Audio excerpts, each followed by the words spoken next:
Buongiorno, buongiorno Carlos, buongiorno Indonesia.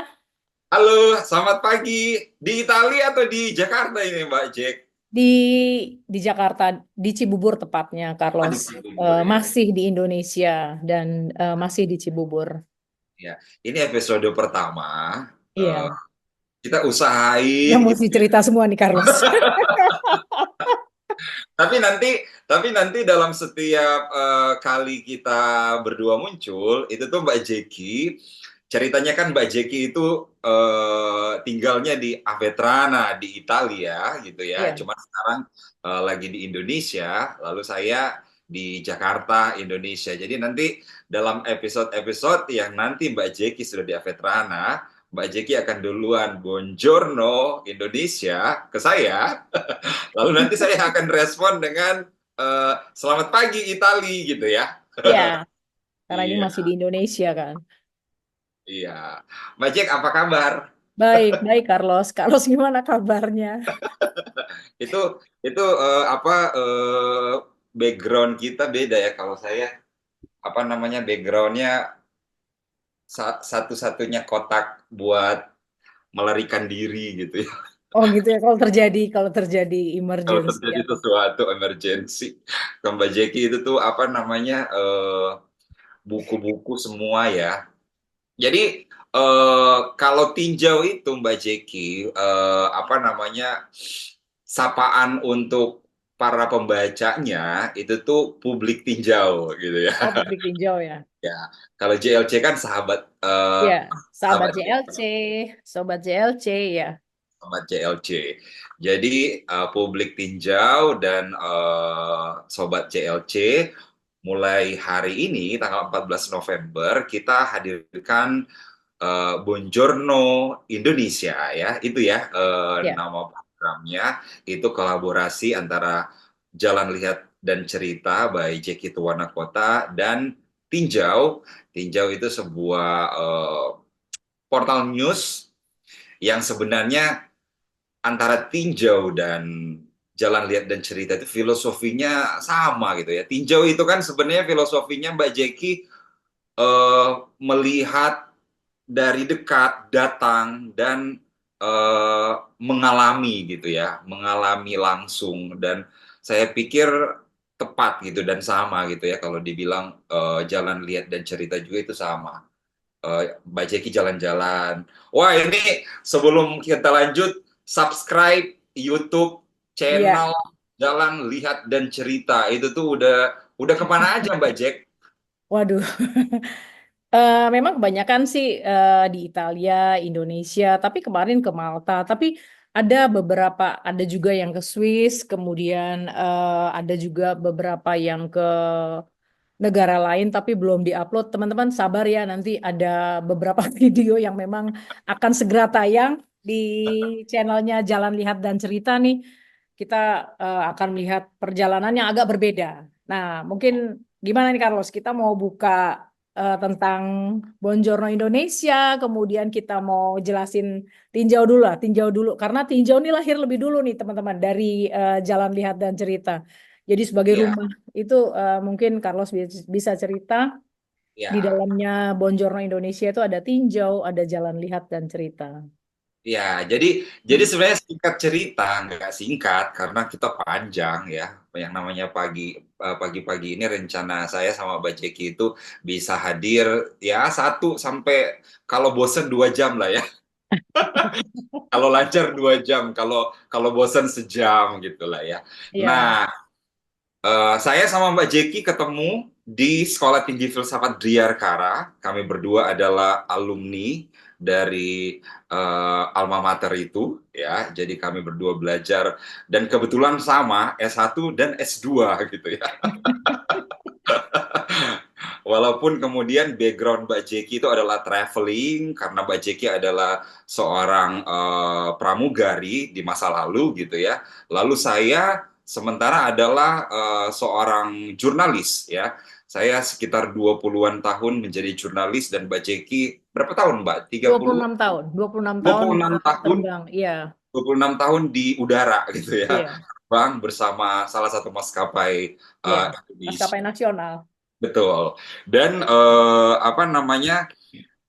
Pada akhirnya sebagai jurnalis pengen to do something gitu ya. Jadi saya kemudian bikin tinjau, itulah jalurnya. Sebenarnya sebenarnya ini gara-gara menulis Habermas gitu ya. Jadi Oh, dalam tokoh filsafat itu, filsafat itu. iya, jadi tesis saya itu kan tentang kritik atas media massa, Mbak Jack. Jadi Oh, oke. karena males baca media massa sekarang, udah Yang banyak partisan, hoax-nya ya. udah partisan, udah aneh-aneh gitu. Kalau boleh bikin sendiri deh, walaupun mungkin belum ada yang baca, minimal baca sendiri gitu. Gitu. Nah, kalau Mbak Jeki mungkin kenapa Mbak jalan lihat dan cerita? Nah, mungkin sama nih Carlos, kita karena sama-sama lulus dari STF, kemudian banyak orang menyangka bahwa lulus dari STF itu ngapain sih, nggak ada kerjaan, mana ada kerjaan yang bisa menampung lulusan STF. Sebetulnya sebagai seorang yang belajar filsafat, bekerja dengan memiliki background dari filsafat itu justru lebih mudah dan lebih free ya, karena kita belajar di STF itu kami 8 tahun, saya sih 8 tahun ya, 4 tahun S1, 4 tahunnya Apa S2. ya? Sama ya, Carlos 7 tahun ya, Aku 6. 6 tahun ya. Jadi kami itu diajarkan berkali-kali bagaimana menulis, membaca, dan berdiskusi. Nah dari situ kita bisa menggali sesuatu yang lebih dalam sampai kita menemukan maknanya. Sebetulnya intinya tuh di situ. Tetapi ya tentu saja ketika orang masuk dalam realita hidup, mereka akan bertanya, terus kerjanya ngapain? Dapat uang apa enggak? Kalau kata, kalau saya nggak salah ya, tolong dikoreksi. Kata Aristoteles itu kan prima vivere de filosofari. Jadi sebelum kamu berfilsafat itu kamu harus hidup dulu. Nah, Ya, hidup ini kan sebetulnya kita harus lihat juga ya, hidup yang seperti apa. Batasan hidup enak dan nyaman menurut Carlos dengan menurut aku mungkin beda dengan teman-teman yang di luar. Sehingga ketika selesai dari kerja di perusahaan maskapai penerbangan, saya memutuskan, oh iya ya, saya kan harus nyelesain studi saya. Studi S2 waktu itu lagi susah-susahnya tuh Carlos berjuang. Pasti Carlos juga tahu ya, kita berjuang untuk membuat tesis, kemudian jumpalitan lah teman-teman kami itu. Dan setelah selesai lulus, mau ngapain ya? Karena saya juga udah pensiun gitu ya dari perusahaan. Saya pikir ada sesuatu yang bisa saya bagikan ke publik dan saya nggak bisa ngajar di kelas karena mungkin saya nggak punya bakat untuk menjadi seorang dosen. Tapi saya punya kerinduan untuk membagikan apa yang sudah saya pelajari dari sekolah saya selama 8 tahun. Nah, kemudian saya putuskan kalau mencari makna kebenaran oleh para filsuf abad Yunani kuno, saya pikir ada bagusnya juga kalau saya mencari makna dari sebuah perjalanan. Jadi makanya saya lihat, oh ini bagus nih kalau saya bisa cerita ke publik tentang apa sih enaknya jalan-jalan, kemudian apa maknanya jalan-jalan, sekedar healing kah, sekedar buang uang kah, atau ada sesuatu. Jadi dari situ berawal idenya. Kemudian yang kedua, saya tertarik dengan caranya filsuf Aristoteles yang kalau kita dengar dari dosen kita tuh Carlos Romo Setio mengatakan Aristoteles kalau ngajar tuh suka jalan di taman di sekolah tempat dia ngajar, Lyceus. Nah itu Aristoteles tuh selalu jalan-jalan dengan murid-muridnya. Saya pikir bagus juga kita bercerita, kita belajar sambil jalan-jalan. Disitulah ide untuk jalan. membuat channel YouTube ini. Jalan, lihat, dan cerita. Kemana kamu Dan jalan, kalau apa yang kamu ceritakan, terus apa yang kamu lihat dan bagaimana cara kamu menceritakannya. Itu sih Carlos. dan kalau dilihat dari channel YouTube-nya itu apa namanya, sudah banyak tempat ya Mbak Jeki Ya. yang didatengin. Dan kalau misalnya teman-teman ya publik tinjau dan sobat JLC, mungkin publik tinjau ya yang mungkin belum datang ke channel YouTube-nya Mbak Jeki, kalau kalian itu biasanya lihat tayangan TV atau YouTube, oh itu tuh jalan-jalan sambil nggak pakai baju, atau ngotorin ngotorin Bali gitu ya. Kan biasanya turis-turis zaman sekarang Mancanegara khususnya. Iya. ya yang datang ke Bali misalnya itu tuh malah ngotorin ya, nggak semua gitu ya, tapi ada oknum saja. Nah, kalau di JLC nggak akan nemuin gitu ya, karena nemuin gimana kamera Mbak Jeki dari kiri ke kanan, lanjut, liatin pemandangan, patung-patung, tempat-tempat bersejarah, tetapi ada ceritanya gitu ya. Ada cerita bermaknanya, itu dia CLC. Iya. Nah, ini kita Mbak Jeki di Bonjorno. Gimana sih cara sebutnya ya, Bu? Bongiorno, Bongiorno. Sebetulnya Bon- Bongiorno, karena itu kan tulisannya Bongiorno ya. Tapi ah, bahasa Italia itu G ketemu dengan huruf hidup selalu jadi sebutannya tuh J. Jadi J. Bongiorno, ya. Bongiorno. Oke. Bongiorno. Jadi di Bongiorno Indonesia ini kita itu bukan aja ngobrol-ngobrol ngalor ngidul gitu ya, tapi kita berusaha untuk bisa eh, ngasih informasi juga, lihat website Tinjau ya. Kita bukain website Tinjau, lalu kita lihat apa sih sebenarnya topik-topik terkini hari ini atau kemarin gitu ya, yang lagi hangat-hangatnya. Nah, kalau ini kan Mbak Jeki lagi di Cibubur, lagi di Ya. Jakarta. Ini dalam rangka apa, Mbak? Ini sih memang karena kebetulan selain sibuk bikin video di JLC juga, Carlos saya masih aktif di organisasi Serikat Buruh di bandara. Nah, eh kawan-kawan saya kan kebetulan suami saya adalah seorang Italia dan kami tinggal di Italia. Tapi setiap 3 bulan sekali, untuk saat ini ya, saya masih pulang ke Indonesia karena ada beberapa kegiatan di organisasi Serikat Buruh di bandara. Nah, Hmm. ini kebetulan lagi ini nih Carlos lagi pulang. Tapi bulan depan tanggal 21 nanti 21 November saya udah pulang lagi ke Italia. Jadi mungkin itu kita bisa ngobrol dari Bongiorno Italia, Bongiorno Indonesia, Carlos bisa nyapanya pas saya lagi ada di Italia. Ya, Gitu. saya, saya itu kalau bicara soal Italia itu tuh senangnya itu Mbak,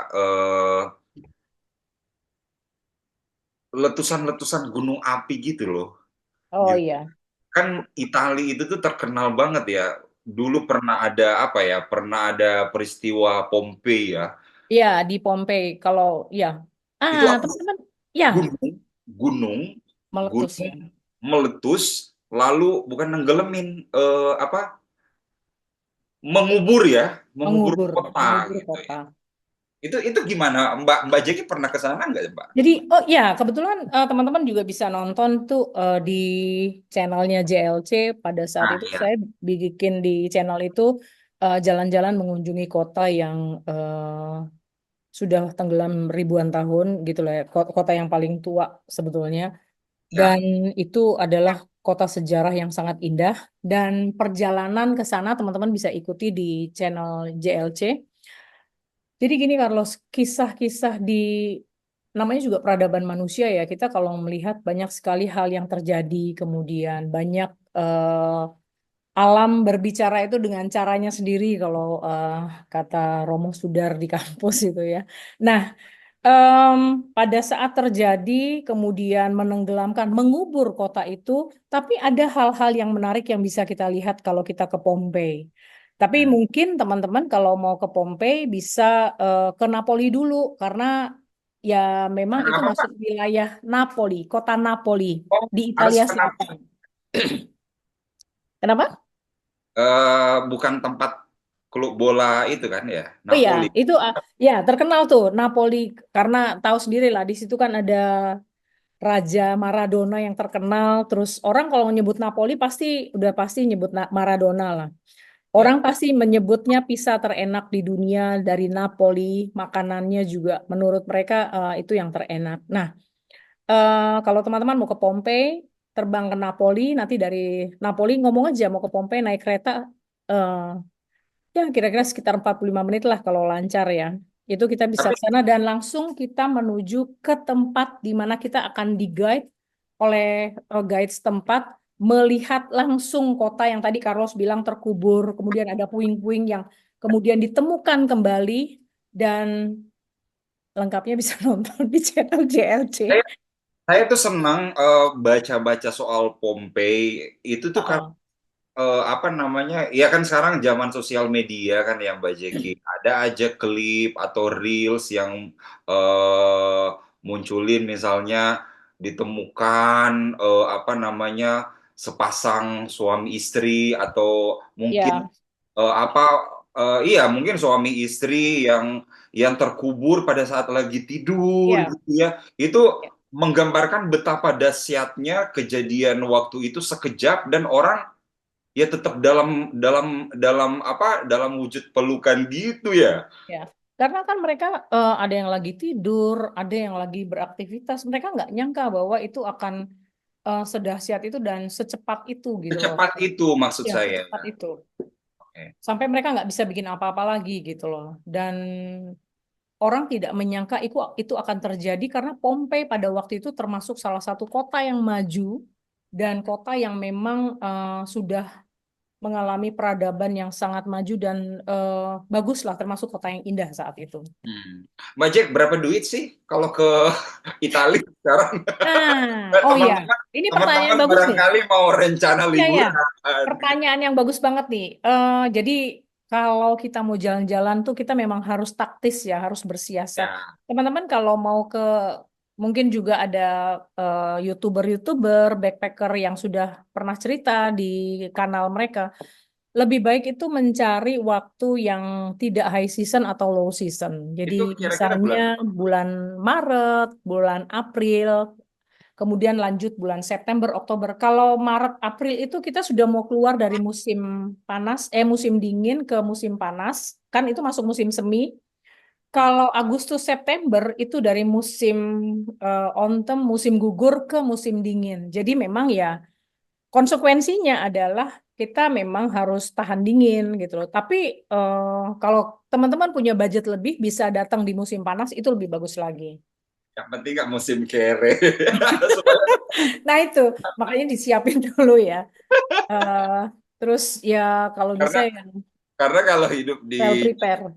kalau hidup di Jakarta ya hari-hari ini ya banyak ngalamin musim kere sebenarnya. Iya, terus ya tahu sendiri ya Carlos di Indonesia itu sekarang dengan kondisi yang politik dan Ya, eh perpindahan dari ibu kota ke IKN, dari Jakarta ke IKN itu juga punya pengaruh tuh.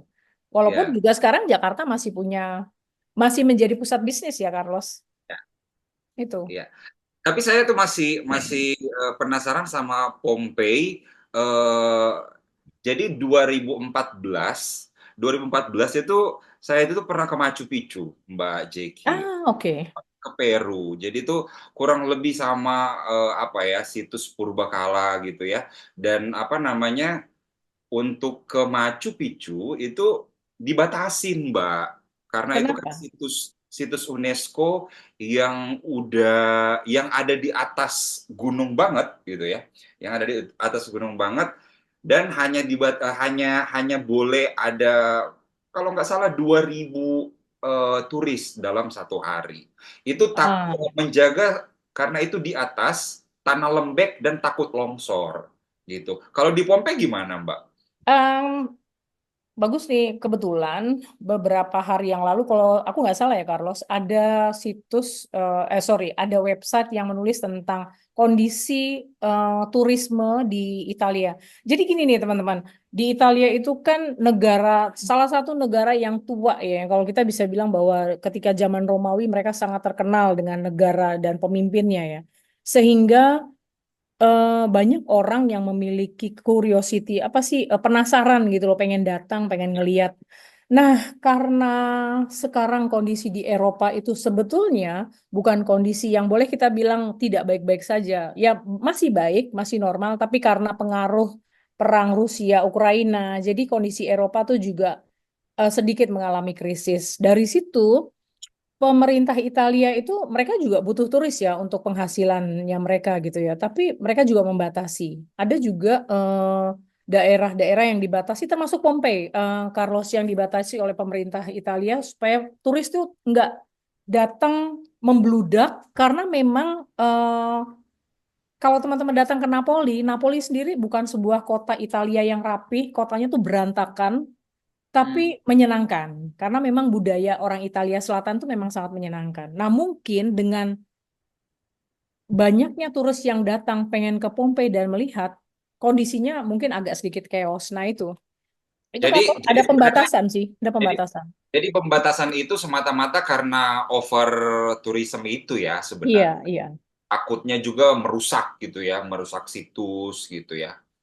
Merusak situs, kemudian juga kadang-kadang tuh kan turis datang tuh orang ingin lihat, kemudian tidak peduli dengan lingkungan, hanya mau keinginan orang itu hanya mau melihat saja, karena tidak semua orang berlibur itu menjadi turis yang baik gitu. Kadang-kadang ya seenaknya, dilarang nggak boleh begini, nggak boleh masuk ya karena penasaran dia masuk, nggak boleh motret dia motret gitu sih. Itu patut dicontoh Mbak sama negara Konoha ya, Oh gitu yang ya. Nah, benar-benar. membuka pintu sebesar-besarnya untuk tourism supaya dapat uang tapi mengorbankan keindahan misalnya rusak alamnya. Ya, Kalau nggak salah ya dulu pernah ada yang apa foto-foto wedding gitu ya di di salah satu tempat Gunung Bromo wisata ya. di Bromo.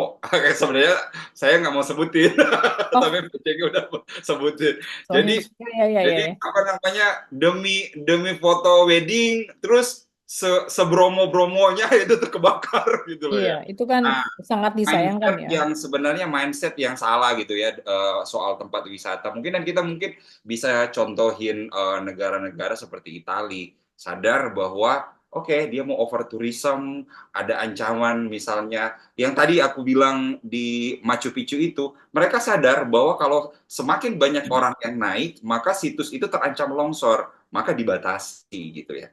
Itu balik lagi ke filsafat mungkin rasional lah ya. Iya, lebih rasional lah. Terus eh, jadi bijak lah kalau membuat keputusan ya. Jangan hanya karena mau viral, terus alam dirusak gitu ya. Itu kan sebetulnya kebutuhan untuk foto di salah satu tempat wisata, kemudian pengen viral karena mungkin ada occasion yang dilakukan, terus merusak gunung tersebut. Kayaknya itu perlu dibahas serius ya antara pemerintah dengan masyarakat, bahwa kalau kita tuh mau pergi ke suatu daerah, kita mau liburan, tolonglah dipertimbangkan bahwa bukan hanya persoalan liburan dan bersenang-senang saja. Yang penting saya udah update status karena saya udah ke gunung ini, ke pantai itu. Tapi tolonglah dijaga bahwa kadang-kadang kita juga perlu memperhatikan alam, dan alam itu nggak perlu diviralkan juga, memang dia sudah indah gitu loh. Iya Ya, kan? betul. Uh-uh. Tapi ya di Bonjourno Indonesia kita nggak usah serius-serius, biarin aja. Iya. Mudah-mudahan dengar mungkin Supaya karena sadar, semoga sadar gitu ya. kalau kita bawanya bercanda mungkin agak dengar karena soalnya kalau udah ngomong serius-serius Iya, males semakin nih ngapain? semakin tuli. Iya, makanya kita buat bercanda aja. Terus ini sih Carlos, kadang-kadang tuh penyampaian yang lebih menarik itu ketika orang bercanda, tapi orang mulai paham gitu loh. Oh, candaan dia ini artinya ke situ. Maksudnya gue jangan sembarangan motret gitu loh. Jangan Oh, sembarangan main, terus tiba-tiba kebakar aja gitu kali ya. ya. Nah, Nah, Jack, eh, sebelum kita pindah topik lain, ya, ah. ngobrolin soal gimana kesadaran di tempat wisata, jangan foto apa. Saya pernah ditangkap loh di Machu Picchu. Ini Loh, kenapa? pengalaman publik. Wah, ini bagus nih, share dong. Cerita dong Carlos, gimana Jadi, gimana tuh, gimana? jadi waktu itu saya itu bekerja di salah satu stasiun TV nasional Heeh, sebagai heeh. reporter. Lalu saya ke Peru itu karena menghadiri apa namanya konferensi perubahan iklim, ya konferensi Oke. perubahan iklim. Jadi konferensinya 7 hari, eh, saya 14 hari di Peru, 7 harinya jalan-jalan. karena Enak ya, karena enak ya. karena ke Itu Machu salah satu privilege ya. karena ke Machu Picchu itu tuh sangat jauh dari Lima ke Cusco, lalu ke Cusco lanjut ke Bamba, itu tuh sangat jauh, jauh sekali. Dan waktu itu saya ditugasin memang untuk kalau boleh ada liputan soal Machu Picchu. Dan kalau nggak salah Saya itu adalah reporter Indonesia pertama yang meliput tentang Machu Picchu, Hmm, ya. Dan apa namanya, good. apa yang ditampilkan di TV tempat aku kerja itu ya, yang tahun 2014 itu orang nggak tahu penuh perjuangan bahwa kameramenku itu tuh nyimpan kart itu tuh di atas lidahnya. Astaga. Terus terus. Kan tahun 2014 itu kan ID card udah sekecil itu ya. Iya, Jadi iya. kami tidak tahu ini sebenarnya ketidaktahuan, bukan memang sengaja ngelanggar. UNESCO itu memang melarang untuk membawa kamera komersial dan kamera besar, gitu ya. Kalau Oh, misalnya oke. kamera pocket atau misalnya kamera saku itu bisa gitu ya. Tapi kalau kamera yang udah kayak kamera TV gitu nggak boleh, harus ada izin gitu ya. Dan waktu itu datang-datang aja Mbak Jack.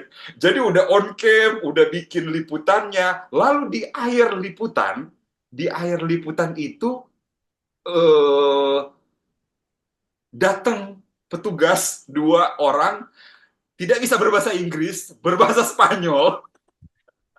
Dan kalian nggak bisa bahasa Spanyol? Ya, dan waktu itu meminta mengambil kameranya, dan waktu aku lihat mereka berdua mau datang, sudah feeling jurnalis sebenarnya itu. Ini nggak boleh, ini kayaknya mau diambil. Waktu itu kameramenku Bang Eet namanya. Bang Eet, pokoknya kita harus pulang bawa gambar. Tahu nggak, pada saat 2 orang itu datang, kameranya diserahkan. Saya pasrah. Dan pada saat diserahkan itu, diurus macam-macam, nanti memang dikembalikan Iya. kameranya. Lalu Bang Ed ngaku bahwa gambar aman. Nanti dikasih tahu gambar aman. Gimana caranya? Ini di atas lidah. Jadi dia cepat-cepat Oke. ngeluarin itu dan nyimpen. Karena kalau nyimpen itu tuh di kantong atau dimanapun, itu pasti akan diperiksa. Pasti akan diperiksa, iya. Gitu. Ya Itu, ampun. itu kisah jurnalistik yang orang Tapi itu orang nggak menarik loh itu. tahu Itu gitu ya. menarik loh. Tapi sekali lagi bukan karena sengaja melanggar, tapi karena memang nggak tahu. Oh, orang ke Machu Picchu itu kan jauh banget, Iya, mahal banget gitu iya. ya. Dan Dan itu kalau nggak nggak dapet gampang ke sana liputannya, kan. iya, kalau nggak dapet liputannya itu Aku tuh, belum pernah ke sana tuh, pengen banget tuh Carlos. Tapi ya, itu pengalaman jurnalistik yang menurut aku itu menarik, teman-teman, karena banyak yang aku lihat jurnalis-jurnalis itu mereka mencari cara apapun kalau nonton di film-film gitu ya. Apapun yang terjadi, pokoknya berita dan gambar itu harus terselamatkan. Itu sampai ya, mempertaruhkan nyawa juga. Mereka kadang-kadang seperti itu tuh.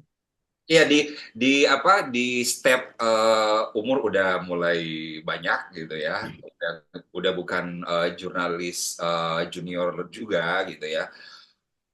Akhirnya ada satu pembelajaran bahwa di masa disrupsi digital sekarang gitu ya, banyak sekali media yang main comot sana sini, gambar maupun video tanpa mengingat soal hak cipta, soal hak media tertentu atau personality tertentu yang mengusahakan bagaimana foto atau video itu tuh bisa ada gitu ya. Nah itu pelajaran. Lu bayangin gue itu ke Machu Picchu itu susah banget. Cuman buat dapet gambar yang bikin berita kalau nggak salah cuma 3 menit Mbak. Dan itu Oh tuh iya? tangkep sama satpam atau penjaga. Dan itu anu loh, usaha yang wah gila. Kalau Betul. menurutku itu usaha yang sangat, apalagi sampai chipnya ditaruh di bawah lidah dan Bang Ed itu berarti hebat juga dia ya. Dia patut dihargai nih jurnalis. Nggak, bukan bukan persoalan kita mau melanggar atau apa. Karena pada saat itu kan kamu nggak tahu kan. Terus Ya, apa berharganya berita ini ketika hanya kalian menjadi the one and the first person gitu ya. dan Jadi itu bisa di searching di YouTube, Carlos Machu Picchu akan muncul. oh, Carlos Machu Picchu ya. Iya. Bagus tuh. Itu tuh Menarik pengalaman. tuh. Tapi kalau memang sih kalau ngomong soal jalan-jalan di luar, Mbak Jeki juga kan sekarang jadi penduduk luar negeri gitu ya. Apa namanya? Mungkin soal mindset gitu ya. Kadang kita kita merasa bahwa apa yang ada di Jakarta dengan apa yang ada misalnya di Roma, Vetrana atau di luar kayak di Lima, di Peru waktu pengalaman saya juga pernah ke Paris gitu ya. Itu sebenarnya soal mindset gitu ya.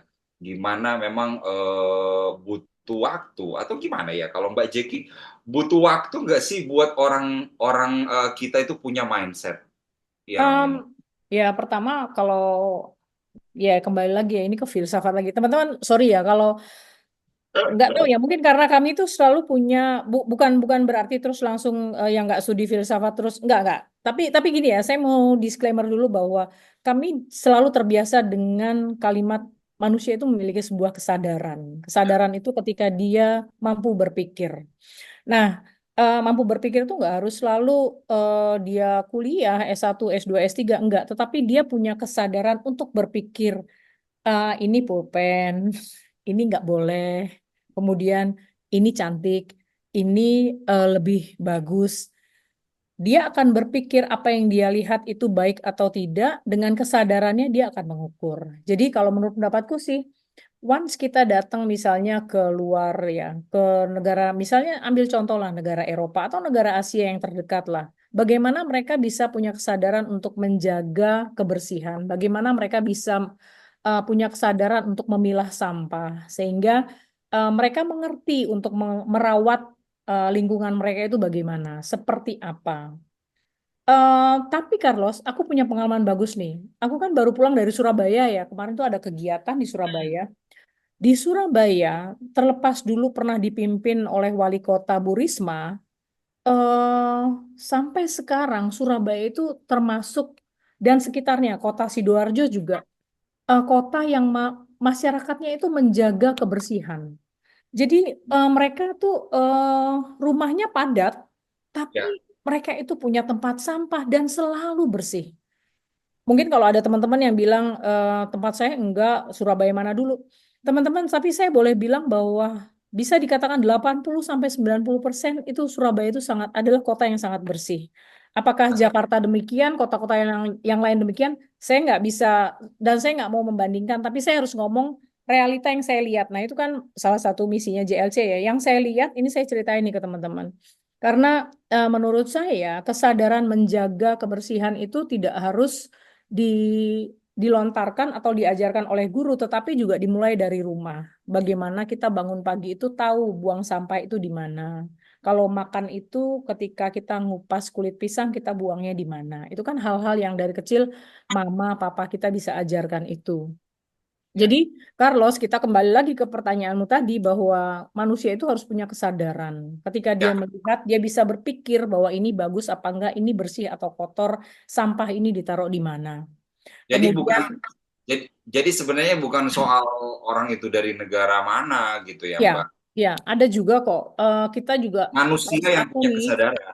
iya, harus kita akui bahwa banyak sekali kawan-kawan mungkin yang sering lihat eh, sosial medianya salah satu em, konten kreator, tapi termasuk tokoh masyarakat di Bali, Mbok Niluh Jelantik, teman-teman pasti tahu lah ya, dia sering mengupload bagaimana banyak sekali turis-turis dari mancanegara yang juga merusak Bali, yang juga melakukan tindakan ceroboh di Bali yang tidak harus dia dari luar atau dari Indonesia saja. Kemudian Ya, juga itu tergantung sama manusianya.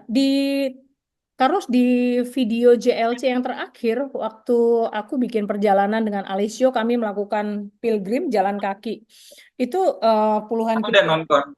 Di jalan itu saya menemukan, bahkan saya ngomong di situ, orang buang sampah sembarangan betapa kecewanya dan marahnya saya di area perkebunan olive gitu ya. Dan itu nggak bagus banget gitu loh. Itu. Hmm. Jadi sebenarnya memang kalau soal mindset itu bukan soal lu dari negara mana Ya, gitu. Itu tuh ya soal kesadaran gitu ya. kesadaran manusia. Karena ngomong-ngomong soal ini, kita tuh punya berita dan juga teman-teman itu bisa baca sebenarnya di Tinjau. www.tinjau.id. Asik. Teman-teman, langsung Itu klik tuh ya sambil nonton ngeklik. Jadi kalau ada yang belum kenal tinjau, tinjau itu punya rubrik itu tuh bukan aneh-aneh ya namanya, ya agak-agak filsafat lah ya. Jadi rubriknya itu Mbak Jeki ada habitus gitu. Oh, Habitus oke. itu segala sesuatu yang menempel di badan manusia. Jadi tentang Ya, kehidupan manusia. Mau itu kesehatan, mau itu olahraga, mau itu apa saja gaya hidup itu tuh kalau ditinjau diberi nama rubrik habitus. habitus. Oh, bagus bagus. Menarik banget Lalu nih. ada Lalu ada apa regula. Regula itu tuh tentang hukum gitu ya. Karena Nggak pernah dengar kan? ya, Ada media yang kasih rubrik kayak gitu. Regula itu segala sesuatu tentang hukum, kemanusiaan, hak asasi manusia gitu. Lalu ada demokrasi dan politik kita udah tahu. Lalu ada bisnis. Lalu ada digitus. Jadi teknologi itu kan urusan tangan, digitus gitu ya. Lalu kemudian kalau berita mancanegara itu namanya lintas batas. Lintas wes. batas. Nah, itu tuh bisa dibaca dan hari-hari ini tuh kalau kita bicara soal mental tadi, soal mindset gitu ya. Yang saya bilang itu tadi nggak harus orang dari negara mana, orang mentang-mentang karena dia orang Amerika lalu dijamin gitu ya punya mindset yang rapi, yang sopan, ndak juga gitu ya. Karena memang ada berita dari tinjau itu tuh gimana Paus Fransiskus ya ngingetin kembali, mengingatkan ulang ke kita soal imigran. Nah, ini kan Trump baru menang nih. Trump ini baru menang dua periode kedua ya periode kedua tapi nggak bersambung gitu ya pernah kalah dari Biden lalu jadi presiden lagi nggak tahu ya orang Amerika pilih lagi dan mengusung lagi Make American Great Again gitu ya jadi mengusung tema pemerintahan yang dia usung dulu ya Make American Great Again jadi salah satunya adalah menunjuk Elon Musk untuk memperbaiki keuangan, lalu kemudian akan memangkas habis-habisan birokrasi, dan juga salah satunya adalah penertiban terhadap imigran gelap gitu ya. Itu sebenarnya ketakutan yang sempat terputus waktu itu kalau nggak salah Trump itu apa namanya membangun tembok ya, lalu Ya, kemudian dia kalah dan pelonggaran terhadap imigran itu bukan pelonggaran sebenarnya, tetapi agak lebih manusiawi pihak Demokrat ya dalam hal ini Biden itu tidak mengurusi soal tidak mencampuri terlalu banyak soal imigran ilegal gitu ya. Maka yang namanya diversity visa itu tuh sangat lancar di masa Trump. Dan sekarang itu yang lagi nyari-nyari diversity visa itu tuh lagi ketar-ketir, Trump mau diterusin apa enggak. Karena memang kebijakan Republikan dan Trump dalam hal ini itu memang sangat keras. Nah, ini kira-kira apa Mbak Jack? ya, Soal menarik ya mindset. ini. Karena kalau kita lihat beritanya ditinjau itu kan Paus itu Oh, mengingatkan dosa ya. besar loh kalau misalnya tidak apa tidak memberi hati untuk imigran gitu Ya, loh. karena konsepnya kan kalau kalau Paus itu selalu kita tahu ya, kalau Paus itu selalu memberikan pesan-pesan cinta damai gitu ya, bahwa manusia itu juga punya hak untuk hidup. Kemudian Trump Kalaupun dia itu ilegal setidaknya dikasih jalan gitu ya ya. dikasih jalan, dibantulah supaya dia Dibantu. bisa, karena tidak mungkin orang kalau nggak terpaksa banget gitu ya. Nah, mungkin contoh yang paling dekat dari kita di Indonesia itu bagaimana saudara-saudara dari Rohingya, apakah Rohingya. pemerintah Indonesia itu juga akan memberlakukan itu seperti apa yang dikatakan oleh Trump? Mungkin agak beda ya, karena pemerintah Indonesia bahkan sudah menerima, kemudian memberikan tempat khusus, tapi tidak semua warga dari Aceh maupun dari daerah Sumatera itu bisa menerima. Nah, kembali Ya. tadi ke Trump, ini menarik ya, Carlos, karena banyak orang yang menghujat Trump, kemudian menyatakan bahwa Trump ini terlalu kaku, kemudian terlalu egois, dan bahkan dia tidak mau menerima hak hidupnya orang-orang imigran, khususnya yang di balik tembok itu yang berhubungan dengan Meksiko ya, kalau nggak salah ya. Ya. Nah, Em, saat ini mungkin dia ingin membuktikan karena kalau kita nonton dari berita, kemudian podcast-podcast memang sih pada masa pemerintahan Biden itu Amerika mengalami bukan kemiskinan ya, tapi krisis yang sangat-sangat kita bisa melihat bagaimana kota itu kotor, kemudian Dan banyak mungkin sekali mungkin itu orang kemudian frustrasi ya Mbak. ya Lalu frustrasi, tunawisma di mana-mana, kemudian kriminal, banyak orang nembak, orang-orang stres yang nembak-nembakin anak-anak sekolah yang, nah mungkin, ya nggak tahu ya, terlepas dari, kalau saya sih dari dulu memang kurang terlalu, saya memang nggak mendukung Partai Republik dan Trump dan, kalau saya memang tapi nggak dukung siapa-siapa karena saya iya, warga Indonesia. iya dan memang siapapun itu toh itu Amerika dengan segala segala carut marutnya ya. Tapi kita harus akui nih Carlos, siapa yang terpilih pada waktu itu orang lagi deg-degan nih Kamala Harris atau Trump gitu loh yang menang. Karena kenapa dunia tuh selalu menunggu Amerika, hasil pemilu dari Amerika itu disebutkan mempengaruhi kondisi ekonomi, politik dan sosial masyarakat di Ya, dunia. Nah, mungkin pertama yang tadi Carlos bilang tentang imigran itu bagaimana orang-orang bisa melihat yang orang-orang yang menentukan menunggu-nunggu diversity paspor itu benar-benar yang aduh bisa apa enggak ini gue terus itu yang sudah karena itu ada ceritanya loh Mbak. Jadi pada saat beberapa saat setelah Trump menang gitu ya, Heeh. Trump menang, eh, ada kebijakan mendadak. Saya lupa persisnya gitu ya. Apa dia apa namanya? Apa di akhir jabatan atau di awal jabatan? Tapi ada kebijakan yang beda banget loh. Ketika Republik lalu ketika Demokrat itu Demokrat sangat memperlancar gitu ya. Sementara Republik itu sangat memang mempersulit, nggak boleh gitu ya. Iya, Gitu. ya Jadi mungkin memang karena terlihat prinsip perbedaan itu kalau soal prinsip imigran. politiknya yang demokrasi itu kan Ya, mereka menganggap betul. bahwa semua orang perlu hidup, punya Ya, hak hidup dan hak hidup itu harus dibantu gitu loh dengan aturan yang mereka buat di negara mereka itu tetap harus bagaimana harus mengakomodir semua manusia yang akan hidup dan tinggal di sana. Nah, masalahnya sekarang Trump menang itu kan karena rakyatnya memilih juga, kemudian mereka menggunakan sistem pemilihan itu walaupun sungguh mengecewakan beberapa orang, bukan beberapa orang ya, banyak masyarakat dan bahkan sampai sekarang masih dalam pembahasan di podcast-podcast internasional. Kenapa kok orang masih percaya seperti menaruhkan atau menggantungkan nasibnya pada Presiden Trump gitu ya. Dan ya, apakah itu juga akan punya pengaruh dengan Indonesia dan bagaimana dengan kondisi politik dan sosial yang di dunia sekarang orang bertanya-tanya nih gimana nih perang selesai nggak? Apakah Trump akan melakukan pembicaraan politik yang menghentikan serangan Rusia ke ya. Ukraina sehingga itu juga ditunggu oleh Uni Eropa. Masyarakat Indonesia juga sedang menunggu nih Trump maunya ngapain nih dengan kondisi perang yang ada di Timur Tengah.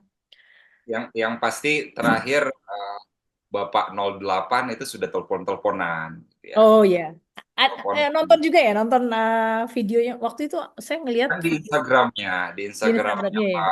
Pak Presiden Prabowo itu tuh bicara bahasa Inggris, lalu kemudian dipuji bahasa Inggrisnya bagus, dan Pak Trump juga bilang, wah saya mendukung kehebatan Anda dan kita akan bekerja sama. Ya seperti itulah. Dan kalau kalau bicara memang soal politik itu tuh kebetulan saya itu tuh senang politik, Mbak, tapi nggak suka berpolitik. Jadi jadi jadi di STF Driarkara itu tuh S1 itu tuh menulis soal etika komunikasi politik, gitu kan. Lalu kedua S2 itu tuh menulis kritik media gitu. Itu dalamnya juga tentang kooptasi sistem kekuasaan politik terhadap kebebasan berekspresi dan instrumen-instrumen media gitu loh. Jadi sebenarnya memang senang gitu ya. Senang banget yang namanya soal politik, dan ketika ada Bonjorno Indonesia ini waktu ingat banget dah Mbak Jeki pas pas bilang ayo kita bikin ayo wah ini nih bisa berjam-jam ini kalau ngomongin soal ada filsafatnya, ada politiknya, ada juga kesehariannya setiap hari gitu ya. Dan soal politik, Mbak, ada spanduk di Depok. Ada spanduk di Depok minggu lalu. Apa namanya? Kalau nggak salah spanduknya nulis soal apa ya? Perjokian, perjokian disertasi. Gimana tuh? Sebelum masuk ke situ, Carlos, sebelum masuk ke situ, aku mau nyinggung sedikit nih tentang politik. Kalau tadi tuh, baik itu tentang Trump, politik di dunia maupun di Indonesia, kemudian mungkin pasti banget ini akan ada sangkut pautnya dengan perjokian. Sebetulnya, teman-teman, mungkin di sini saya mau share sedikit ya. Politik tuh bukan sesuatu yang harus ditakuti atau politik itu orang selalu bilang politik itu adalah intrik, politik itu adalah Kotor. penipuan, terus penokohan. Kemudian politik itu adalah gerakan kekuasaan dari seseorang yang ingin menguasai negara atau kelompok tertentu gitu ya. Sebetulnya politik itu adalah sebuah pemikiran tentang bagaimana kita aktif di ruang publik seperti yang dilakukan oleh Bonjoro Indonesia saat ini. Bagaimana kita sharing, bagaimana kita mau melakukan satu pergerakan untuk kepentingan bersama di ruang publik.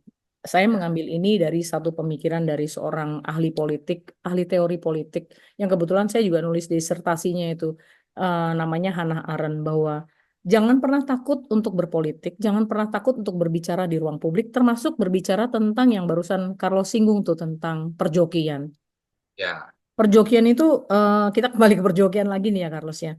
Iya, Eh, jadi agak disesali juga sih Carlos, kenapa sih pakai joki-joki kalau untuk kepentingan politik? kalau Itu kalau yang tercemar kan politiknya jadinya, padahal gerakan politik tuh nggak kotor dan nggak apa-apa gitu loh. Mbak Jeki, kalau aku itu kan nggak peduli sopo yang apa yang lagi ngejoki atau dijokiin gitu bodoh amat gitu ya. Tapi Tapi ketika tapi bu- tapi lucunya warga Depok yang sekitar kampus Kuning itu gitu ya, itu tuh bikin spanduk itu lucu loh. Jadi tuh iya, kalau kalau pernah lihat spanduk apa agen-agen perumahan iya, kayak iya, sorry, iya, aku sebutin Ray nah, White atau apa gitu ya. Itu tuh ya. mirip banget kayak gitu. Tapi nomor teleponnya itu tuh nomor telepon salah seorang politisi dan gambarnya juga gambarnya dia. Itu makanya ini jadi sangkut pautnya nih ke pemahaman orang tentang politik. Oh, ternyata politik itu orang-orang yang melakukan keculasan gitu loh. Termasuk dia menjokikan tesisnya atau disertasinya untuk kepentingan politik dia. Padahal sebetulnya politik itu nggak sejahat itu ya.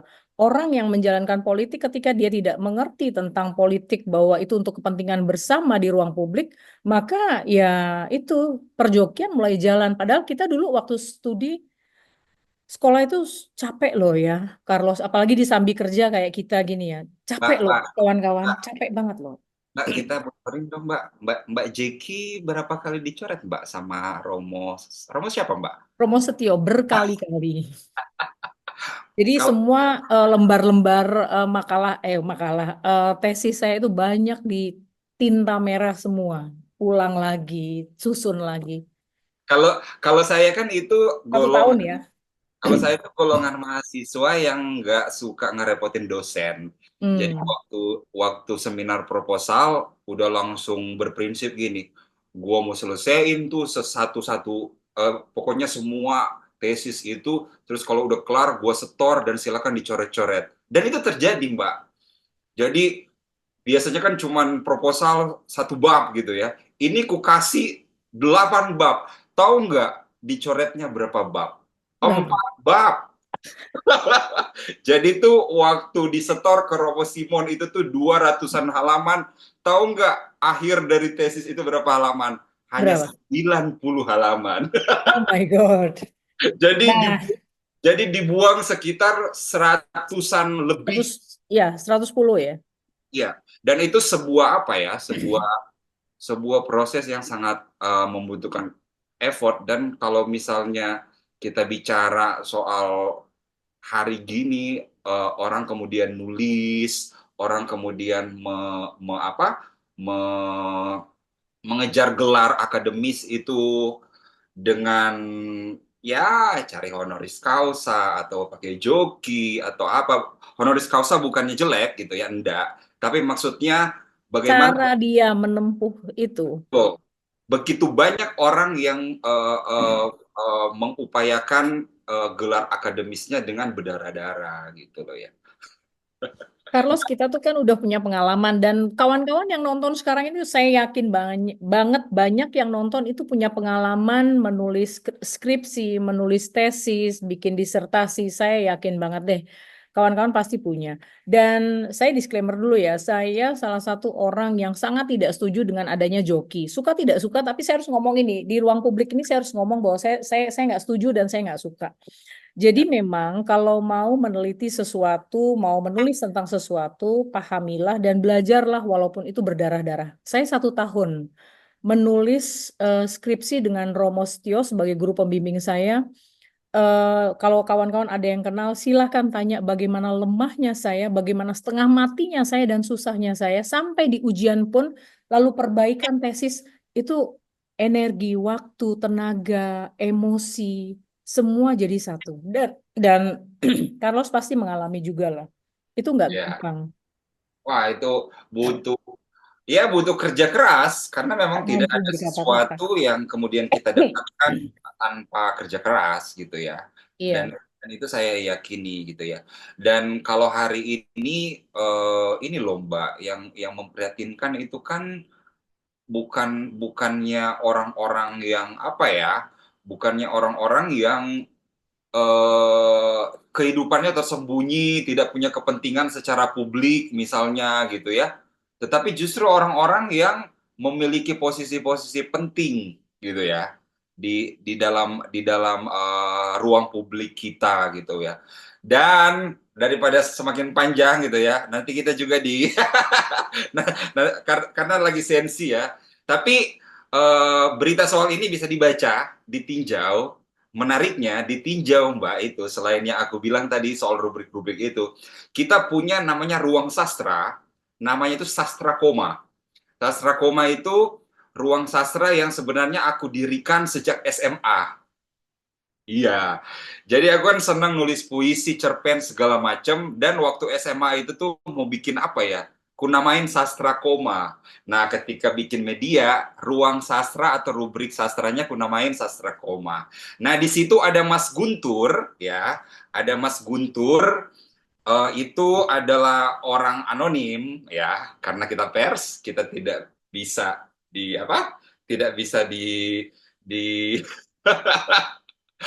tidak bisa diketahui narasumbernya siapa, tapi ini adalah orang yang memang benar-benar menulis, mengkritik lewat sastra, dan dia menulis sebuah cerpen yang menurut saya tuh hari ini judulnya apa Mbak? Gelar di ujung lidah.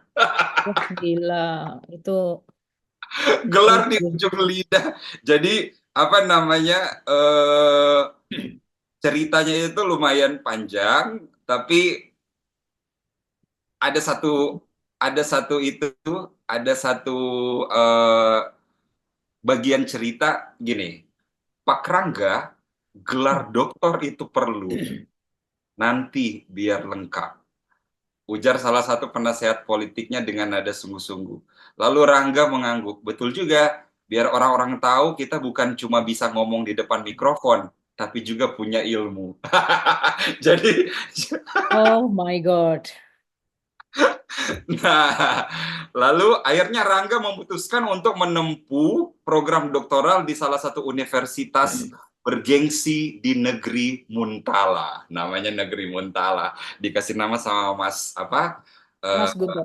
Mas Guntur itu negeri Muntala. Jadi kalau mau baca soal cerpen ini buka aja www.tinjau.id gitu ya. Di situ ada banyak karena Tinjau itu bukan media yang klik peristiwa terupdate, Mbak. Enggak. Kami itu coba menjadi apa? Media kritis yang bukan bukan saja menulis soal peristiwa, tetapi segala sesuatu di balik peristiwa itu yang berhubungan dengan bagaimana kepentingan publik itu diperjuangkan, gitu ya. Iya, Itu. sampai ada makna yang bisa ditemukan oleh pembaca ketika mereka membaca tinjau kan.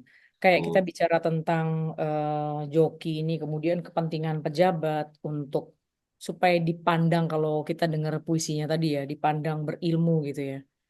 Eh, Miris ya saya dengarnya ya. Terus kayaknya gini, untuk kepentingan itu kan kepentingan politik dan juga kepentingan jabatan. Padahal dia adalah pejabat yang banyak rakyat itu menaruhkan harapan kepada seorang pejabat yang dapat membangun negara ini katanya ya.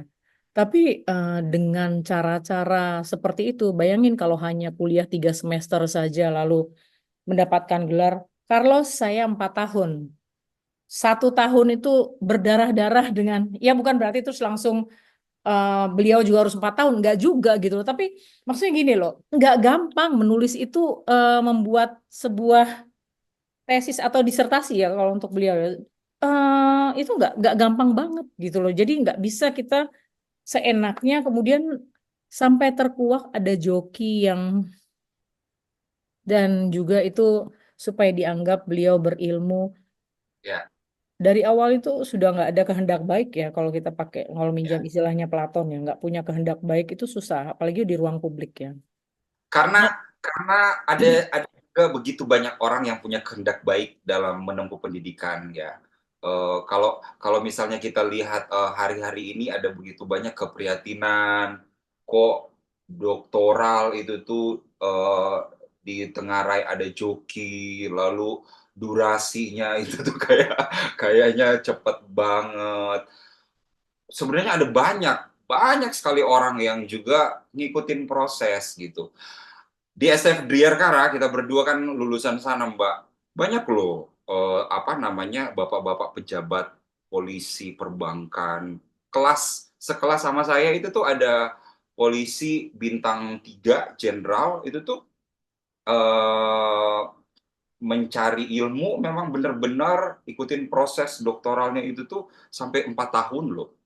4 tahun yang dari awal memang tidak tidak mengenal filsafat tapi mau gitu ya itu namanya memang dalam tanda kutip cari mati gitu ya tapi semangat gitu ya semangat dan memang mengikuti proses gitu menurut Mbak Jeki apa sih Dan sebenarnya itu lagi menurutku ya, itu tuh itu yang harus dihargai gitu loh. Jadi teman-teman kalau teman-teman lihat ya proses, mungkin bukan hanya di STF Driarkara, mungkin juga di kampus-kampus ada lain. banyak ya. Ada Contoh banyak saja juga karena kita mahasiswa, ya karena kita kebetulan alumninya ya. Ada banyak mahasiswa yang memang mereka serius belajar, mereka mau mempunyai pengetahuan, kemudian banyak yang langsung pergi ke desa-desa dan daerah terpencil, kemudian mengabdikan ilmu mereka kepada masyarakat di sana. Artinya, ketika mereka mengawali kehidupan mereka dengan kehendak baik itu kan seharusnya yang menjadi satu contoh untuk kita ya. Apalagi mereka berani pergi ke daerah yang terpencil di Papua misalnya ya. Ataupun kita lihat Sokola Rimba yang ada di Jambi. Bagaimana seseorang dengan ilmu yang dia punya, dia habiskan hidupnya untuk masyarakat terpencil. Lalu datanglah si Bapak Rangga apa Raka ini saya nggak dengar tadi. tangga Eh, namanya Rangga ya. Datanglah dia karena dia mau dianggap berilmu, dia mengambil jalan pintas gitu. Nah, yang kayak begini nih bisa nggak sih dipercaya Carlos di ruang publik? Bisa nggak sih kita tuh karena dia nggak respect dengan apa ya cara cara kita belajar. Kalau orang bilang ah belajar tuh nggak usah serius-serius amat deh. Apalagi sekarang udah di zaman digital. Tapi menggali ilmu, belajar menggali ilmu itu beda ya teman-teman. Karena kita bukan dituntut untuk hanya sekedar tahu saja, tapi memahami itu loh. Itu yang sangat sulit gitu loh. Sehingga ketika Bapak Rangga itu dia ngambil jalan pintas, lalu tiba-tiba dia juga menjadi pejabat dan terkenal. Maksud saya It's ini painful. tidak ini tidak bermaksud menyepelekan apapun soal pendidikan yang masing-masing kita pernah Ya, dapatkan. Sebenarnya kalau menurut saya memang S1 itu cukup gitu ya. Lalu kemudian S2 itu tuh upaya untuk mengupgrade pengetahuan. S3 kemudian itu tuh buat saya, makanya sampai sekarang juga belum mampu untuk S3, itu adalah bagaimana saya meneguhkan komitmen saya untuk bisa pada step tertentu secara penuh mengabdikan diri untuk pembagian ilmu, Mbak, sebenarnya. Iya. Jadi, jadi kalau saya mau membagi ilmu dengan orang lain, gitu ya, dalam hal ini mungkin menjadi dosen atau guru, maka saya perlu S3. Bagaimana otak saya diisi benar-benar secara lengkap. Lalu kemudian saya membagikan kepada apa orang orang-orang yang saya ajarkan, yang saya bagikan ilmunya. Tapi kalau misalnya tidak dalam dalam apa, tidak dalam intensi itu, buat apa gitu kalau saya sendiri gitu ya. Buat apa gitu? Apakah hanya sebuah prestise, hanya sebuah gengsi? Kalau saya sih enggak sih. Kalau Mbak Jeki gimana? Kalau untuk saya sih, untuk saat ini saya sudah memutuskan untuk tidak mengambil S3 karena satu juga capek ya Carlos, terus karena sering bolak-balik Italia Indonesia, jadi lebih baik mendalami apa yang sudah saya pelajari 8 tahun di STF itu lebih baik melalui praktek di dalam realitas sehari-hari. Kemudian ya kalau memang akhirnya mengambil S3 juga mungkin bukan filsafat, tapi mungkin sesuatu yang berhubungan dengan politik, sospol mungkin. Nah, untuk menjadi seseorang yang bisa berharga menurut saya tidak tergantung dia dari S1, S2, punya gelar S1, S2, S3, tapi bagaimana dia memiliki kesadaran yang bisa membuat dia mampu berbuat baik di masyarakat ya. Teman-teman, kalau kita selalu punya pikiran bahwa, oh, supaya gue dipandang kaya, gue mesti punya mobil 5 gitu ya, punya rumah 3, apartemen 5 gitu. Kemudian harus punya barang-barang bermerek, termasuk punya gelar S3 atau S2 gitu ya. Menurut saya itu orang yang belum selesai dengan dirinya, bahwa ketika memandang dirinya hanya di permukaan, ya kan? Atau memandang orang lain tuh hanya di permukaan. Kita kan nggak tahu. Ada ada menarik nih. Kemarin saya baca di laman Facebook ya, Carlos. Orang menilai satu gambar yang dibuat itu dari foto seseorang yang dianggap dia itu gembel gitu ya, atau orang miskin. Ternyata dia adalah seorang Leo Tolstoy yang memang kita tahu ya teman-teman, Leo Tolstoy itu adalah penulis hebat dari Rusia, Anna Karenina, salah satu bukunya yang terkenal. Itu orang akhirnya melihat gitu loh. Orang sehebat Leo Tolstoy itu penampilannya biasa aja dan banyak yang menyangka dia adalah seorang gembel. Padahal buku dia kalau teman-teman bisa baca itu sampai sekarang itu buku-buku yang sangat legendaris lah. Nah, kalau seseorang perlu S3 supaya dia dipandang terhormat, ya itu miris kalau buat saya, Carlos. Dan kalau dia mau menjadi orang yang bermanfaat di ruang publik atau kepada masyarakat, dia harus memulainya dengan hal-hal yang kecil. Gak perlulah jadi S3, ngambil S3 palsu itu dengan bantuan joki, tapi lakukanlah yang terbaik di masyarakat dan untuk negara.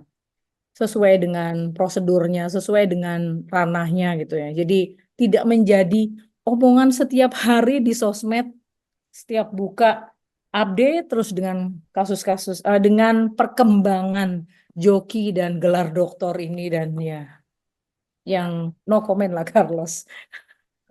Tapi ini menarik loh, ini menarik supaya kawan-kawan yang nonton juga jadi tahu bahwa oh ternyata seperti itu ya pejabat kita dan ya kita harus akui kedewasaan dalam berpolitik itu juga tidak perlu diwarnai dengan pemikiran bahwa gue harus S3 gitu loh. Itu sih Ya, kalau menurut saya, Carlos.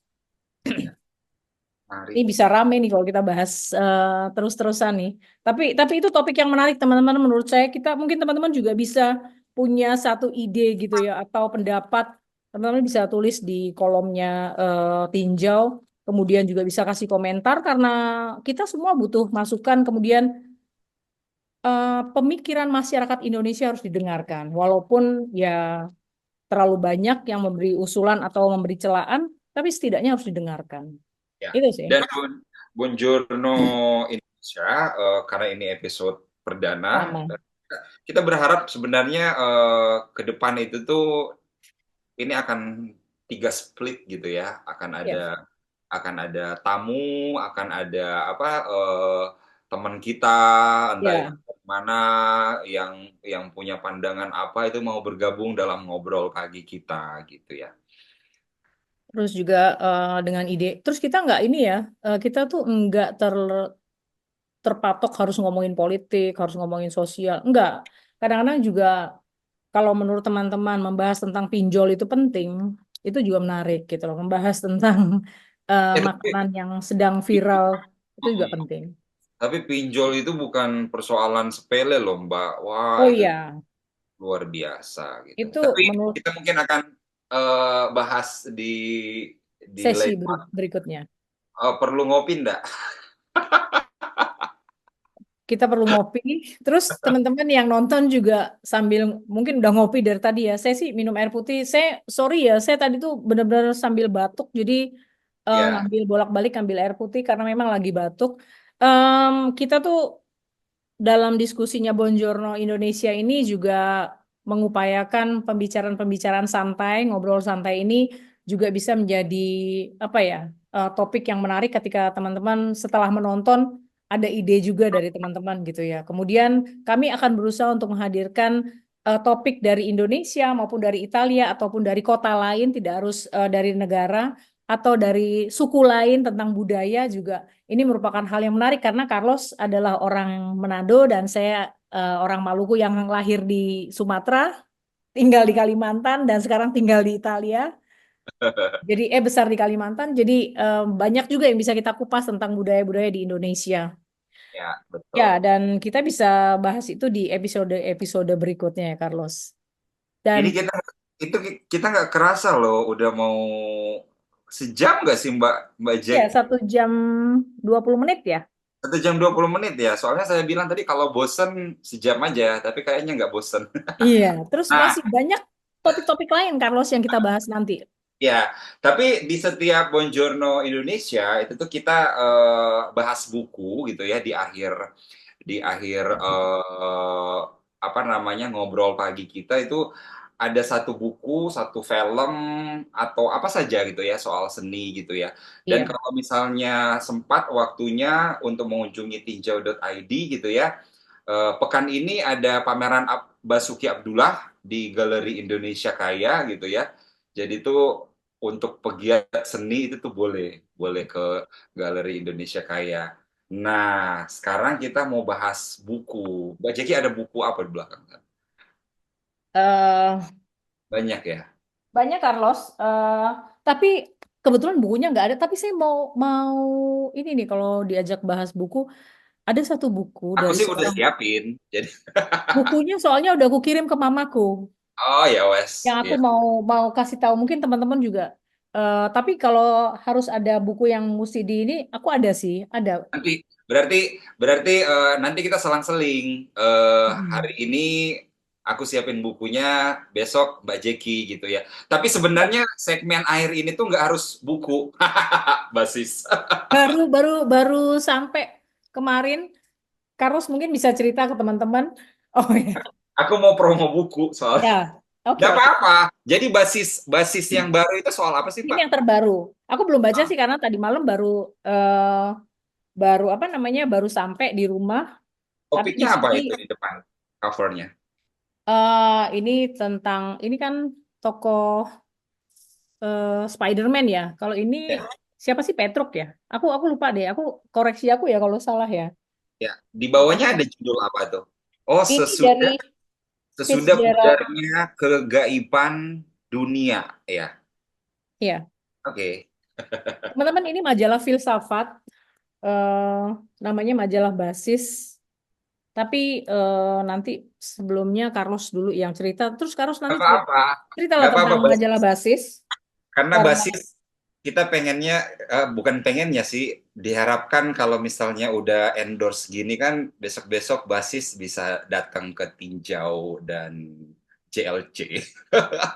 nggak usah Jadi jauh-jauh, collab mungkin pemimpin redaksinya aja duluin. pemimpin redaksinya ya Romo Setio, Romo Setio. Iya. Nah, jadi setiap setiap apa? Setiap akhir perbincangan pagi kita merekomendasikan buku gitu ya. Bukunya apa saja sih sebenarnya. Makanya juga di episode pertama ini kita juga mengundang teman-teman yang mau kasih saran, kritik, juga mau berpartisipasi, entah itu, gue mau dong ngobrol bareng kalian. Oh, udah, Ya. email aja. Emailnya di bawah sini itu redaksi@tinjau.id gitu ya. Silakan email aja. Dan kalau misalnya ada apa? Ada saran soal Mbak Jeki jalan ke sana dong, itu tulis aja di situ. Iya. Oh, eh, Carlos, buku ini dong dibahas atau berita soal ini atau Mbak Jeki aku mau hadir dong gitu ya. Udah silakan. Atau kita bikin acara baca bersama dong gitu. Iya, gitu. Membahas sesuatu kita baca terus kita bahas minggu depannya gitu ya.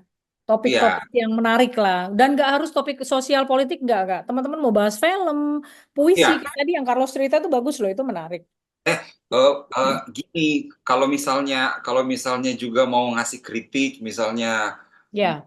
Carlos sama Mbak Jeki terlalu serius gitu, boleh gitu Iya, ya. bahasnya jangan apa-apa nampilin filsafat dong atau STF sekali-sekali nampilin yang lain kek, terus bahas yang lain Iya, jangan filsafat mulu.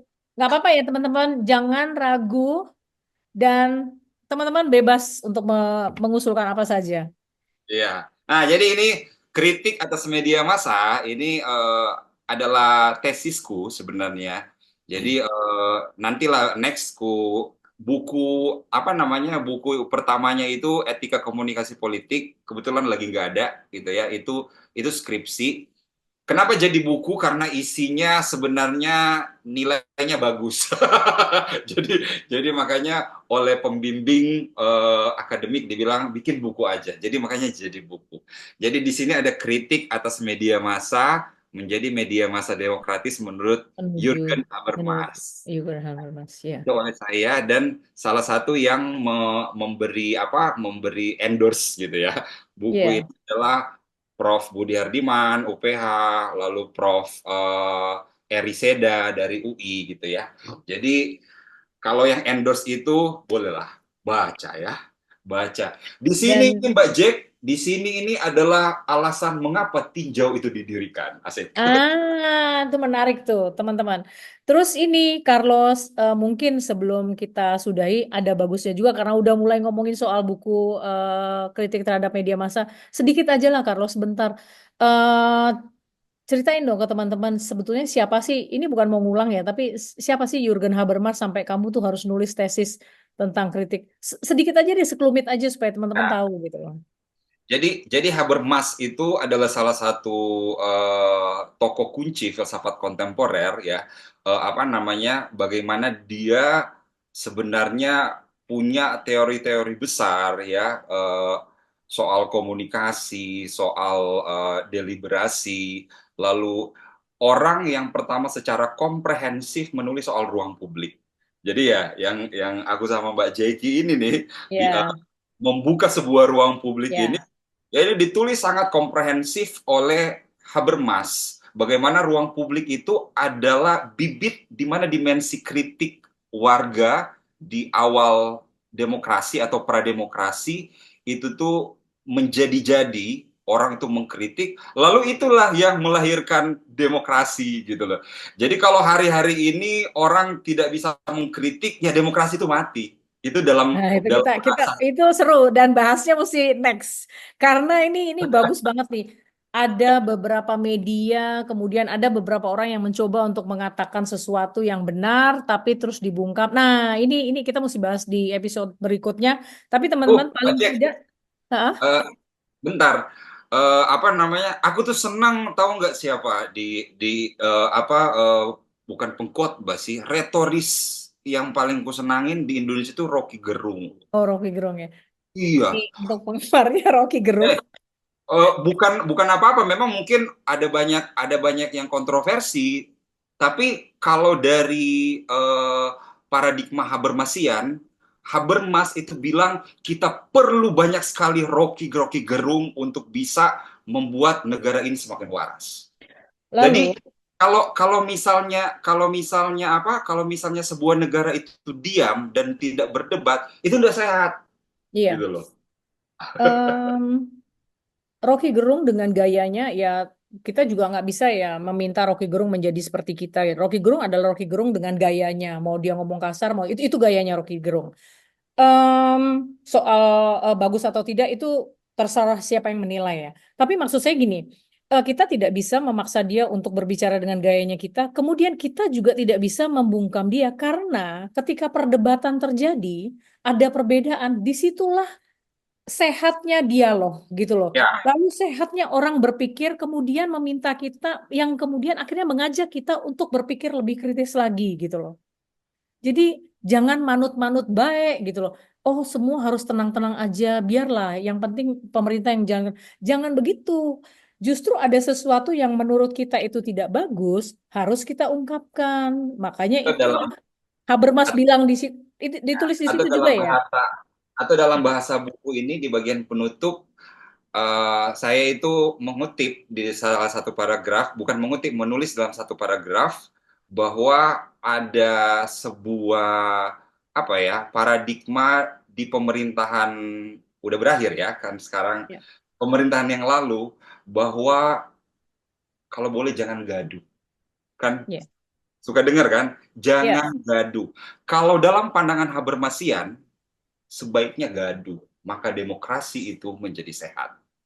Nah, gaduh yang dimaksud itu bukanlah gaduh terus kamu Bukan bisa bikin pukul rek, saya, bukan nampar saya, begitu. bukan, bukan itu. Artinya perdebatan terjadi itu sehat, teman-teman. Orang itu harus otaknya akan dipicu untuk berpikir terus ketika terjadi perdebatan. Perdebatan tuh bukan ini ya, bukan berantem, bukan. Ya, Jadi perdebatan tuh adalah hal yang memang sesungguhnya harus dimiliki oleh masyarakat di Indonesia menurut saya ya. Sampai akhirnya kita menemukan makna nih, terus kita gali dengan kali perdebatkan itu.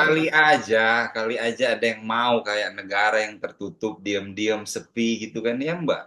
Tapi nggak demokratis. Ya, kita udah tahu itu ada satu negara dan kita tahu negara itu apa. Jadi ya semua penduduknya manut-manut baik yang menurut saya nggak sehat. Akhirnya jadi munafik gitu ya. Dan menahan sampai mati. Itu nggak bagus banget. Manusia tidak berada pada apa ya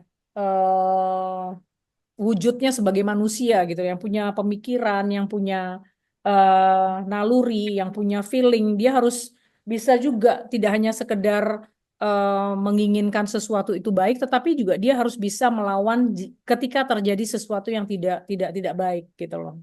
Itu sih. Ya, Nih, tadi menarik. Carlos bukunya mungkin bisa di apa tadi bisa di ini lagi Carlos biar teman-teman ngelihat eh, Jadi sambil sambil saya di atas media tunjukin, massa ya kita Mbak di Bonjorno ini, di Bonjorno Indonesia. Indonesia, itu kita juga nanti akan lihat apa namanya, apa yang terjadi di lini masa. Oh iya. Di lini masa itu tuh kita buka X ya. Nah, Mm-mm.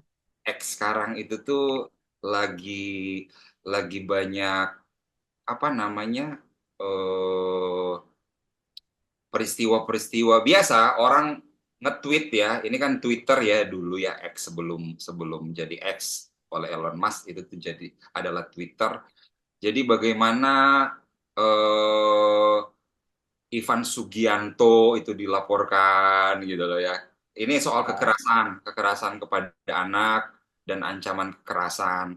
Itu masih terjadi loh sekarang. Jadi yang namanya kekerasan dalam rumah tangga, kekerasan pada anak itu tuh masih masih sangat-sangat ada gitu ya di dalam masyarakat kita.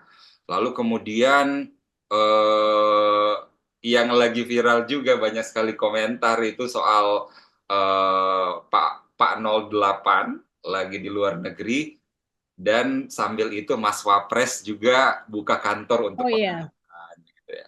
Lagi viral sekarang ya. Jadi Tapi bagus sih. Bagus bagus kalau sih aku melihatnya, bagus artinya membuka diri untuk keluhan menerima banyak. laporan dari masyarakat teman-teman yang melihat kades lurah udah nggak bener terus penindasan para pengusaha-pengusaha kebun sawit yang untuk kepentingannya terus mengambil lahan masyarakat. Kita tahu itu ada di daerah Kalimantan, Sumatera dan sebagainya, itu jangan diam, laporkan aja ke Mas Wapres. Ini menarik karena saya pengen tahu nih Mas Wapres nanti apa nih yang akan dilakukan kalau ada masyarakat yang mengadu karena banyak yang terjadi di situ. Dan Hmm, itu sudah berjalan bertahun-tahun penindasan terhadap masyarakat pengambil alihan tanah untuk kepentingan bisnis pengusaha kelapa sawit. Dan apakah Mas Wapres bisa menerima laporan-laporan itu juga kita lihat aja nanti. Belum lagi betul. problem-problem sosial lainnya, persoalan-persoalan yang memang harus ditangani oleh pemerintah, misalnya kayak di jalan tol kemarin terjadi tabrakan beruntun, kemudian itu bukan hanya kesalahan supirnya saja, tetapi juga kok ya truk itu bisa muatnya seperti itu, lalu kenapa rem itu blong, itu kan harus ada pemeriksaan, lalu apakah truk itu harus lewat di jam-jam itu kan hal-hal kecil-kecil tapi punya pengaruh ya di jalan dan mengakibatkan macet yang berkepanjangan. Tuh. Sementara kalau di lini IG, Instagram nanti yang merasa mirip Nicholas Saputra itu tuh ada acaranya di GBK. Oh gitu ya. Ya, jadi ada sayembara orang paling mirip Nicholas Saputra. Mbak, apa udah nggak ada acara lain? Oh, sekarang kebutuhan untuk viral itu, kebutuhan untuk menjadi heboh itu menjadi kebutuhan utama, Carlos. Sejak dunia digital itu mulai menguasai kehidupan manusia. Tapi kalau aku sendiri sih enggak apa-apa, tapi mungkin ada bagusnya yang dikatakan oleh Mas Wapres juga gitu ya, supaya generasi muda sekarang semakin sadar bahwa kebutuhan kita untuk belajar soal AI, soal coding itu lebih mendesak loh. Iya, Serius. makanya mau dimasukin dalam kurikulum sekolah ya, sama Mas Wapres ya. Bayangin bayangin ngusahain acara ini loh, saya itu belajar ngoding loh dari ChatGPT. Teman saya harus akui ya, ini pembuatan Bonjorno Indonesia ini bukan sesuatu yang mudah untuk kami.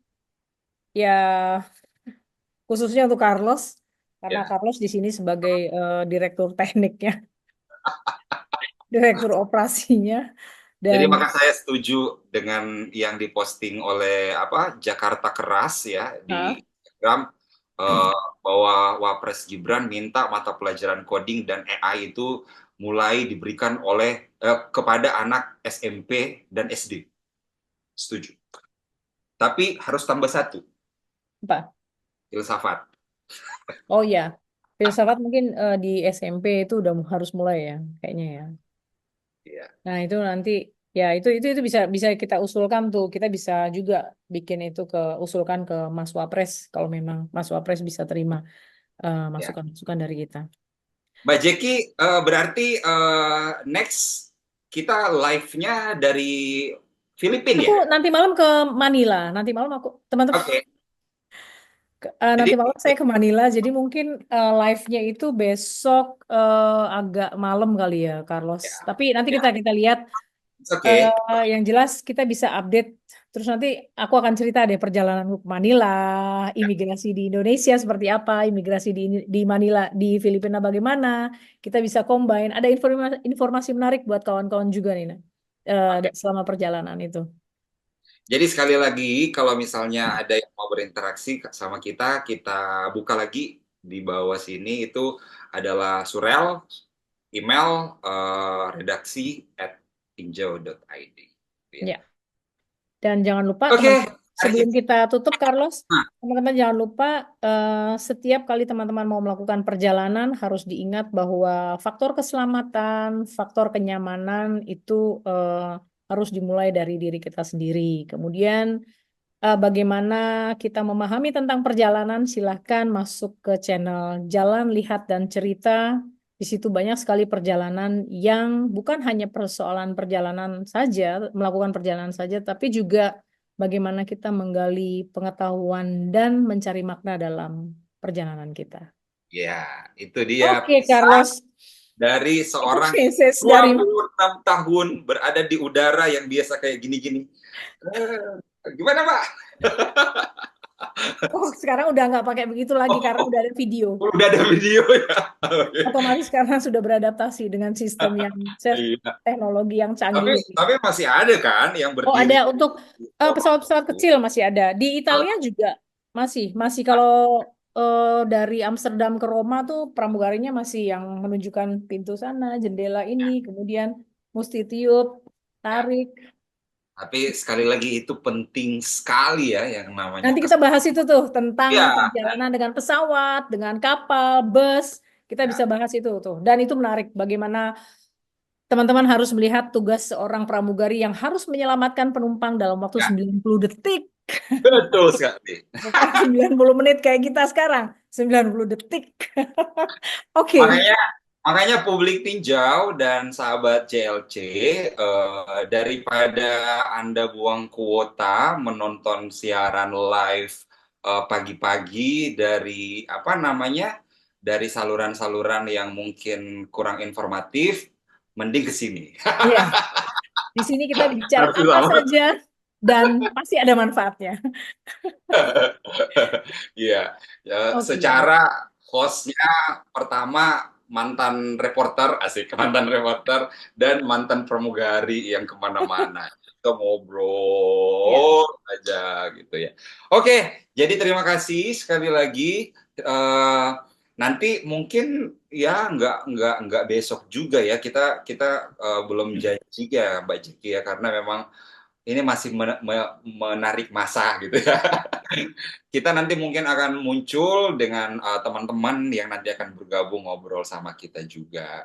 Dan sekali Ya. lagi, kalau misalnya ada apa, ada saran atau apapun, jangan segan-segan untuk bisa juga di kolom komentar. Dan kami informasikan bahwa eh, Bonjourno Indonesia itu akan tayang streaming ditinjau dan juga di JLC ya bersamaan antara itu dia live atau relay gitu ya di dua channel itu lalu kemudian nanti akan juga lagi diusahakan untuk disiarkan di TikTok ya dan Iya.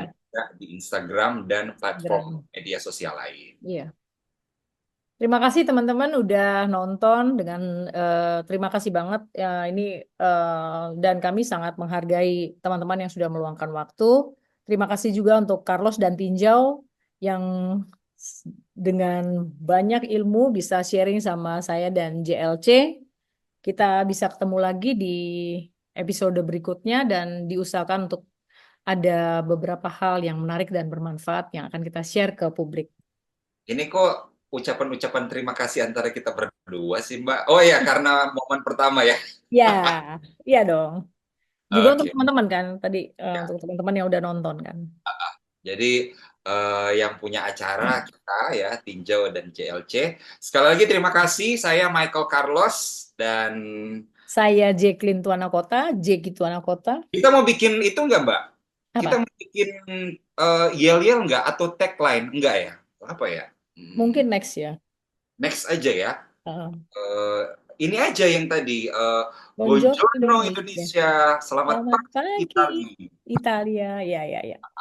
Oke ya, kita tutup dengan Oke. itu. Ayo Mbak, Buongiorno Indonesia. selamat pagi Italia dan seluruh dunia. Sampai jumpa. Ciao, sampai jumpa semuanya. Ciao.